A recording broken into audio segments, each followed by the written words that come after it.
Peace be with you, everyone. Welcome to the channel. My name is Trevor. Very grateful to have you here. And today's video, I've got a haul. So I picked up a couple of cheapies, one designer and one niche that all came in the mail the past few days. And I've been really excited to test them out and holding it out to make some content for you guys. And so without further ado, I'm going to get right away into what I picked up.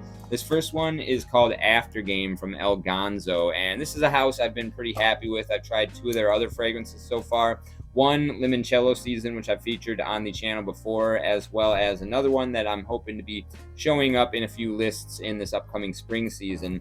But this is basically a clone house, and this After Game is supposed to be a take on Dior Homme Cologne. And now if you're a fan of that fragrance, you know that it doesn't have the best performance. So finding something at a more affordable price range that can scratch that itch is something that I've been looking for. So hoping this one can do just that. Next, I picked up another cheapie for the summertime. This is going to be a new flanker, Azzaro Chrome Azure. So a little bit unannounced, but from what I've been reading up online, this is basically the original DNA, but modernized a little bit, maybe removing a little bit of the metallic notes and kind of taking it out of that 90s scent profile, moving it up into the modern age. I will only be able to find out once I put this on skin, but I'm really excited by the proposition of that, and still coming in at that normal chrome price, right around the $30 price point. Next, this one was another one I was really surprised to have pop up at a discounter. Managed to pick it up for basically full retail price, which I'm really excited about because it's been discontinued for some time and really moving up in price on the discounters. And this is the original Narciso Rodriguez for him Eau de Toilette, and this is supposed to be kind of like that wet concrete smelling fragrance, and something that I'm really excited about for this upcoming April shower season. Violet leaf, violet flower, and the overall rainy day theme is something that I really like to invest myself in, fling myself fully into during that part of the spring season. And this is going to be hopefully a nice gem for me to be rocking for years to come. And like I said, really excited this one popped up at a discounter. And then finally, another one that I think I'm really excited to be wearing in this April season is going to be this one, which I've yet to get my nose on. Himalaya from Creed, and got a really good deal on this one. Picked it up for right around $160, I believe, from Costco, who was doing a discounted price on Creed fragrances, a sale on them recently, and snagged this one up from them. Really glad that I was able to get it for, well under $200 for the full 100 ml bottle. I did open this up already and check to see whether I got a plastic or metal cap, and it is a metal cap version. So without further ado, I'm just going to get started right away, opening up the Ganso After Game, getting rid of the cellophane here, and we're going to put all four of these on skin. I'm going to let them settle, see what my first impressions on the openings are, pause the video, wear the fragrances for about maybe 2 to 3 hours, and then come back and see where we're at in terms of how they've developed from there, and then give my initial thoughts on these before maybe they'll be showing up in further content in the future. So here we have After Game from Ganso. This is a 4.2 ounce bottle, so you're getting that full Dior Homme Cologne milliliter size.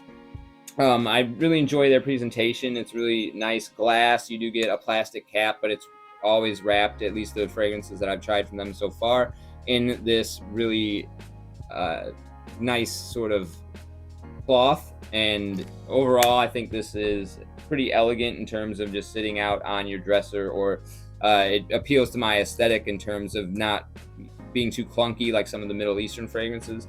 So we're going to go ahead and put this one on left forearm here. So check out the atomizer. This brand usually has pretty good atomizers. Really good distribution there. And from what I've been able to pick up in the air so far, it is a little bit more reminiscent of the Jimmy Choo Man Ice than the Dior Homme Cologne. So we'll have to see whether this one has more of an appeal than the Jimmy Choo, or they're on equal footing. Maybe that one might be a little bit better just because you're getting more ounces or milliliters, but in the air it's coming off pretty nicely, but it still kind of is, at least from what I can pick up, lacking that little bit of a tonality of the cool crispness, some of the greenery that I get in the original. But it's very pleasant nonetheless. And then next we're opening up the Azzaro Chrome Flanker here. We're going to put this one on my right forearm. Go ahead and get this out of the box. As you can see, typical chrome presentation, almost indistinguishable from the original. The juice color maybe is the only thing that might differentiate it, as this seems to be a little bit more of a darker colored hued blue than the original chrome. But we'll go ahead and get the cap off there. Typical chrome cap, nice plastic, but still looks pretty quality, I would say, despite feeling not so much. And we'll go ahead and pretty good atomizer on that one. Nice little distribution cloud there. And okay, yeah, this is matching what my expectations were in the air so far. It's smelling like a modernized chrome original, which that was my favorite chrome so far out of all the flankers that I've tried. Some of the other ones did have a little bit more compliment factor, I would say, but the overall wearing experience of the original chrome was very refreshing and easygoing for me. Appealed to that sensibility of like white t-shirt atmosphere in the high heat. So this one I've really got some hope for moving forward.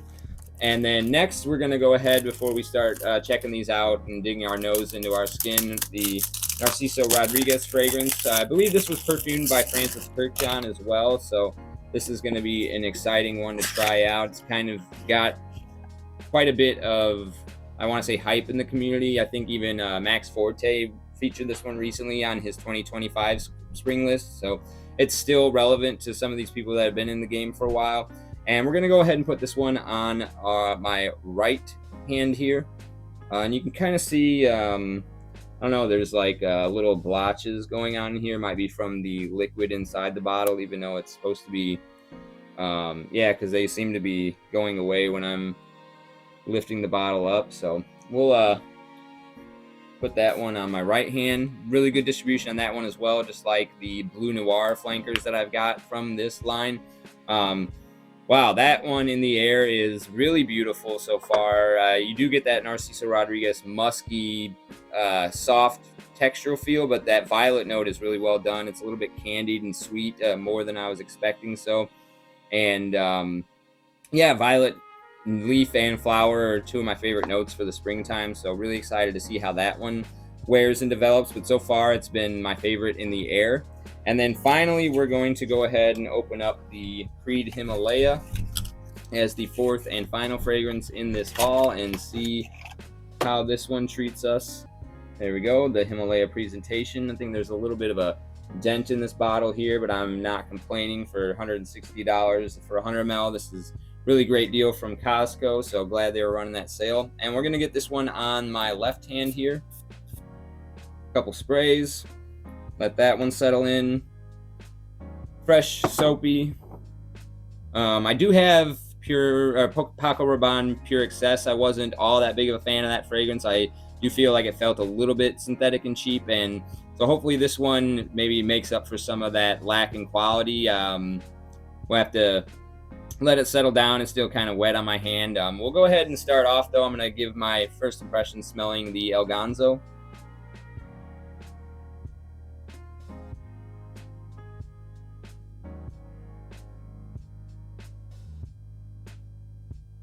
So yeah, right now the El Ganso does smell a little bit more natural than the Jimmy Choo Man Ice. I do get a little bit more of this tart sourness that I would be getting from a real lemon out of what I'm picking up off my arm. A little bit more of that ginger spice that gives it somewhat of a sparkly texture.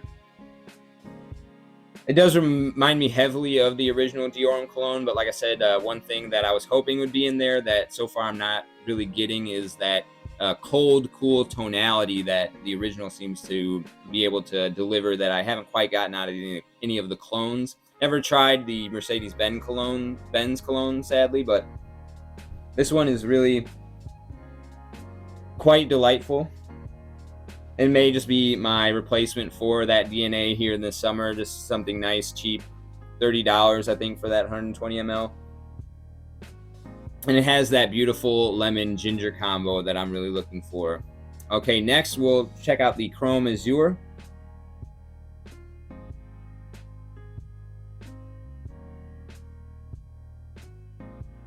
Okay, so this one, yeah, definitely has that clean laundry, aquatic kind of floral component that the original has to offer.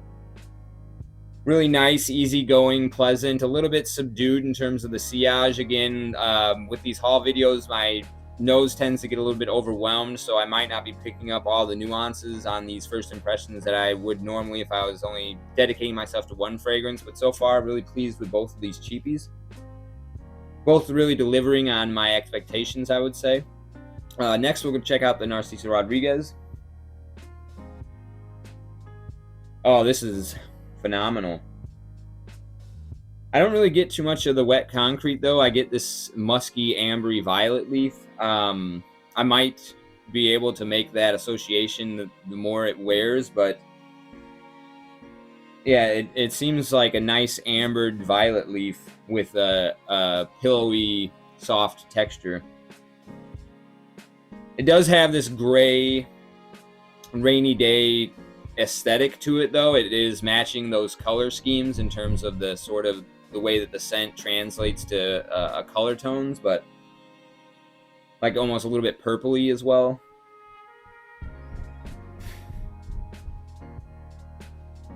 But yeah, this one, the Narciso Rodriguez, is very delighted to have picked that one up. Very excited to be wearing that more throughout the remainder of all transitional seasons. I think that would be great for a rainy day in the autumn season as well. And so far, my favorite. And next, we'll check out the Creed.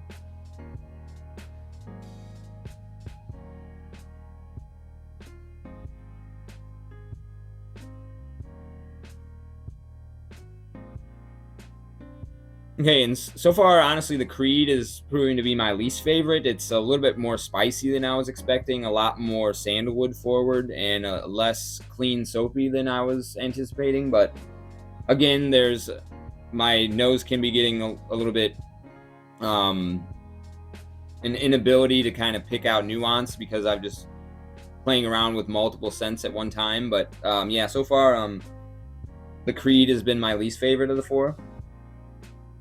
Probably going in order off these initial impressions: the Narciso Rodriguez, then the El Ganso, then the Azzaro, and then the Creed. So I'm gonna let these all settle in on skin, kind of continue to allow my nose to take a break, and then these develop, and I'll catch back up with the video here in a few hours. All right, so we're back. I let these all dry out down on my skin for about an hour and a half, I want to say. They all moved into what I suspect is the full dry down, and my ranking has changed a lot on these. Still, number one coming in at the top spot is this Narciso Rodriguez for him Eau de Toilette. That wet concrete smell really did begin to come out a lot more into the dry down. I think there's a patchouli note in there that gives it this distinct earthy quality. And the interesting thing is that despite how unique this is, I kept telling myself, I swear that I've smelt this before. And there's actually another fragrance in my collection I don't think I've ever spoken about on the channel before, which is called Hyde Park from Hugh Parsons. It's another somewhat cheapy fragrance that you can find at a decent price that takes this sort of same idea, but goes with, instead of violet leaf, a green fig note.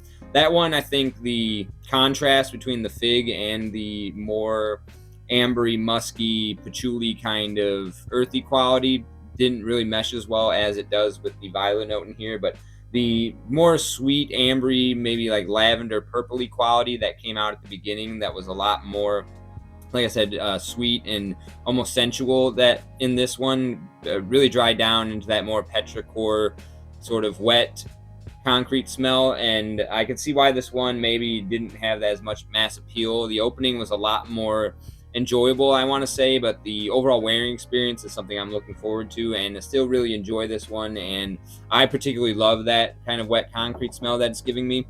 So that is still the number one spot. Moving up from the last spot to the number two spot was the Creed Himalaya. So this one, I believe there was maybe some like nutmeg and pepper going on, and it was some like kind of scratchy, grassy vetiver that really in the opening blast, maybe it was just because it was the first spray out of the bottle and it hadn't really gotten off of the atomizer or something like that, but it came off just very peppery and dry, woody, like cedar, and I didn't really get a lot of the more aromatic nuances that this one had to offer as it began to dry down, nor did I really get the distinct lemony quality that this one has. So it really kind of became more of this really aromatic, creamy sandalwood with a lemon overtone to it, and I really quite enjoy this one. It does have this nice soapy quality, a briskness coming in from a juniper berry note, and I did begin to get a lot more of the resemblance to the Paco Rabanne XS. However, that one seemed to have, maybe because it had a mint note, a little bit more of this like shower gel quality to it, whereas this one has a lot more of a natural, fresh briskness, something that would be more reminiscent of being out in nature. And so this one is definitely growing on me. Still not maybe one of my favorite creeds from this initial impression, but definitely it's my speed, I would say. It has that kind of gentlemanly quality about it, so I'm looking forward to wearing that one a lot more. Moving into the last spot from the third spot, I want to say this Azzaro Chrome really kind of fell flat on me, both literally in terms of the scent profile became a little bit flat, and then didn't really live up to my love of the original. This has a distinct kind of cheap lavender note in here that really became quite prominent as it began to dry down, and it just kind of destroyed the whole nuance that the florally citrus aquatic nuance in the beginning had, and then just became kind of like a cheap generic lavender over time. So I'm gonna give this one a more chance in the high heat though, and see how it pans out in those circumstances. But as of right now, this one was kind of a little bit of a disappointment and a dud, sadly. And then this one, moving in from the number 2 spot into the number 3 spot, a little bit of no surprise given that it was up against a Creed and a lauded discontinued fragrance. But this one, it did differentiate itself quite a bit from Dior Homme Cologne, so it's not a one-to-one clone, I would say. This one goes into a lot more of a fresh glass of icy cold orange juice rather than the lemonade. So I did see that when I was checking the notes after the initial application, that this does feature a green mandarin note rather than any type of lemon. And the ginger in here also became a really prominent player, especially into the mid of this one. It was very spicy, and it almost reminded me of like a mix between Tigar or Tarathi Blue or that DNA and the Dior Homme Cologne. And overall, it still is pushing quite heavily on my skin. It's pretty nice, natural smelling, a little bit more appealing than the Jimmy Choo Man Ice, I want to say, although I liked that one because the citron note gives it a little bit more of a bitter sourness, whereas this one gets a little bit more sweet with that orange note instead of the lemon feature. And so while I do still enjoy this one, and I'm looking forward to see how it plays out in the high heat, it kind of mismatched my expectations of the ice cold lemonade with the prominent orange note in here. But still, this is a quality fragrance, and I'm really looking forward to wearing it a lot more, and pretty pleased with that purchase, all things considered. So that was my fragrance haul. Let me know what you guys have been picking up this spring, and as always, I really appreciate you sticking with me to the end of the video. I'll see you in the next one. Take care.